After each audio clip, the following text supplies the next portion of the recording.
गुजरात दंगों पर बीबीसी ने एक डॉक्यूमेंट्री बनाई। उस डॉक्यूमेंट्री पर विवाद हुआ, उसकी मंशा पर सवाल उठाए गए और भारत में उस डॉक्यूमेंट्री को न केवल प्रतिबंधित किया गया बल्कि भारत ने अपनी औपचारिक प्रतिक्रिया में ये भी कहा कि ये डॉक्यूमेंट्री इल इंटेंशन के साथ, यानी मतलब गलत मंशा के साथ भारत के प्रतिष्ठा को नकारात्मक ढंग से प्रभावित करने की कोशिश के लिए बनाई गई। इतना ही नहीं,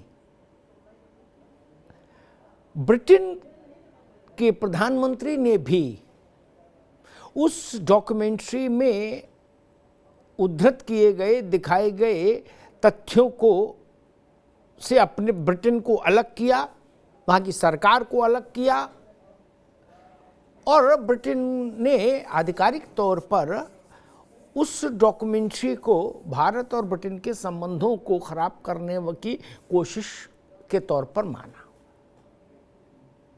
गुजरात दंगों से जुड़े तमाम मामलों पर सुप्रीम कोर्ट, भारत के सुप्रीम कोर्ट का निर्णय भी आ चुका। इस सब के बाद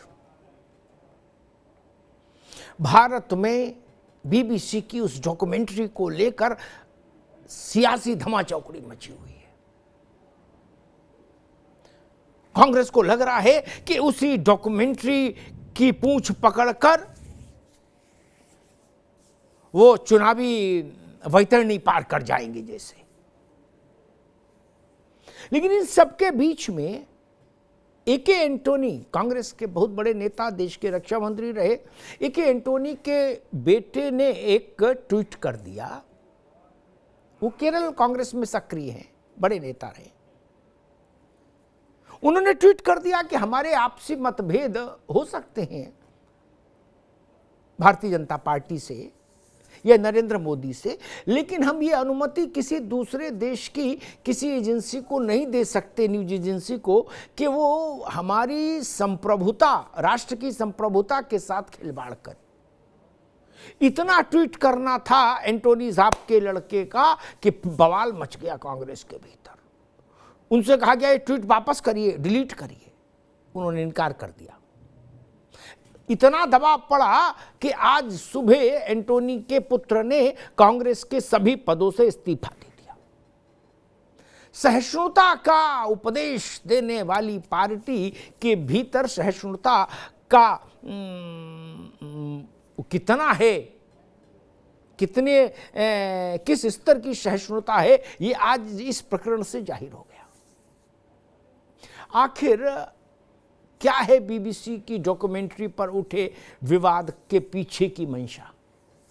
कल जेएनयू में कुछ संगठनों ने उस प्रतिबंधित बीबीसी की डॉक्यूमेंट्री पर का एक स्क्रीनिंग का शो रखा था। फिर उस पर हंगामा हुआ, विद्यार्थी परिषद और दूसरे पक्ष के छात्रों में संघर्ष हुआ, पत्थर चले। अब कोई ऐसा मसला हो और उसमें जेएनयू पीछे रह जाए, ये कहाँ हो सकता है? जेएनयू तो ऐसे मसलों में वैसे ही बहुत आगे रहता है।